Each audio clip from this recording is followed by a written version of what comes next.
Hey, it's Chris Beyer. Chris Bowling, what up? Good morning, CB. How are you? Good. Happy second half of the year. Oh, man, first half went by quick, didn't it? Yes, it did.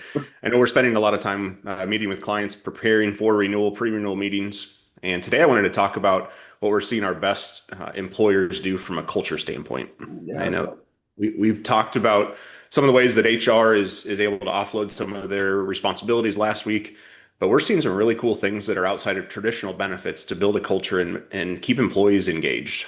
right. The thing that I've noticed, and you and I've talked about this before, is our best performing clients are branding their benefit program specific to their company. You want to talk a little bit about that? Yeah, I mean, what was it? Maybe 3 years ago? It's the first time that we've kind of come across this theory of if if you just say we have a benefit plan, Yes. sure, so does everybody else. But if we have Yes. an MI benefit plan, meaning that's the Yep. initials of my company, or we have a XYZ benefit plan, and you start branding everything around Yep. that benefit plan. Now it takes on its own identity. And Yeah. amazing what we've seen is now the employees don't refer to it as, well, yes, we have benefits. It's I have that branded benefit. Yeah. Man, And that's I so think some yeah, of that is, our team helping with some ideas and our marketing team assisting, but a lot of those employers are just saying, yeah, we're going to create our own logo potentially as an offshoot of our company logo. love It's it. going to be on all the materials. Our benefit guides have employee specific or family specific pictures. And then we're seeing things that are outside of the traditional benefits as well. I think, you can see some employers that this is tough jobs, hard places to work, hot places to work, not, a nice, cushy office setting that employees love it because the company is engaging the family. They're inviting them on site. They're doing events for them. We're seeing ways to take the company, I guess, into the household in a sense, Right. if I could summarize it that way. But then also, as they're doing so, finding ways to provide new ideas to those employees that aren't traditional benefits. I mean, we've seen and we've referenced the Hike Medical team that's doing the custom orthotics. I mean, that's something that is not a traditional benefit that we've seen Right. many employers embrace. It just helps employees feel better while they're on their feet working. We've also seen several employers, really focus on wellness, but not the traditional things. Like we're just going to do a gym membership, but really starting to say, can we bring clinics on site? Can we have a Right. doctor on site? Can we have a PT on site? Things that are not, again, run through the health plan that are making it an easier place to work, easier to get care, and people don't want to leave that. And I would say the last one, and I talk about this a lot, is the no cost share benefits.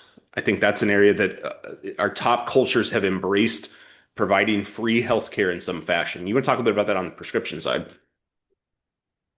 Anytime an employee makes a good decision, Yeah, waive their cost share. yeah, You know, yeah, if you're on a specialty med and there's a biosimilar, waive the cost share if they're willing to go for it. If there isn't anything, but now we want to outsource that yeah, through, just say Canada, because we can get it for half the price, waive the cost share. Give them a free benefit. And for them, they will tell everyone, oh my gosh, I used to pay X amount of dollars for this drug. Now I yes, get it for free. They yep, start telling their coworkers, and now it just starts blowing yeah. up.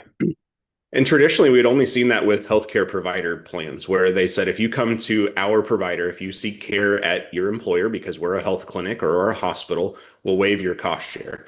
We're starting to see that into all aspects, nonprofits, manufacturers, construction companies for that exact reason. We have an incentive built that if you make the right choice and it saves the plan money, you're not going to spend money. And you think Right. about that as a recruiting tool. Come to our company, you get free prescriptions, you get free health care, you get free on-site care at our clinic, whatever that might be. I mean, that loyalty in a branded program from the employee is just going to continue to explode.